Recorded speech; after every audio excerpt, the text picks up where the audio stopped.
Price Lord, ஹல்லேலூயா. எனக்கு அன்பான தேவனுடைய பிள்ளைகளே, ஆமென். நீங்க பார்க்குறீங்க நான் கரை ஓரமாக இருக்கிறேன். அதே போல அப்போஸ்தலனாகிய பவுல் ஆமென் சிறைப்பிடிக்கப்பட்டு ஒரு பெரிய கப்பலில் ஒரு சிறை கைதியாக போகிறார். அப்பொழுது பார்த்தீங்கன்னா ஒரு பெரிய புயல் காற்று உருவாகுது. அந்த புயல் காற்றில் பலவிதமான போராட்டம், பலவிதமான உபத்திரம், எல்லாருக்கும் நம்பிக்கை அற்று போய்விட்டது. எனக்கு அன்பான தேவனுடைய பிள்ளைகளே, நம்பிக்கை அற்று போன நேரத்தில் ஆண்டவர் பவுலோடு சொன்னார், பவுலே நீ பயப்படாத, நான் உன் கூட இருக்கிறேன் அப்படின்னு சொன்னார். அந்த வார்த்தையின்படியே ஹல்லேலூயா ஒரு பெரிய கரை வந்தது. அந்த கரையில் எல்லாரும் தப்பி ஹல்லேலூயா ஆண்டவர் பாதுகாத்தார். எனக்கு அன்பான தேவனுடைய பிள்ளைகளே, உங்களையும் ஆண்டவர் கரை சேர பண்ணுவார். ஹல்லேலூயா. நிறைய பேருக்கு கரையே தெரியாம நடுக்கடலில் மாட்டி தவித்துக் கொண்டிருக்கிறீங்களா?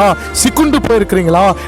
நான் கரை சேருவேன், என்னுடைய வாழ்க்கையில கரையை கடக்க முடியாதபடிக்கு நான் எப்பொழுதும் தத்தளித்துக் கொண்டே இருக்கிறேன் என்று சொல்லுகிறீர்களா? ஆண்டவர் உங்களை பார்த்தா சொல்றாரு, ஹல்லேலூயா நான் உன்னை கரை சேர பண்ணுவேன். ஹல்லேலூயா எல்லாத்திலையும் ஹல்லேலூயா நான் கரை சேர பண்ணுவேன், உன்னை காப்பாற்றுவேன். ஹல்லேலூயா. God bless you.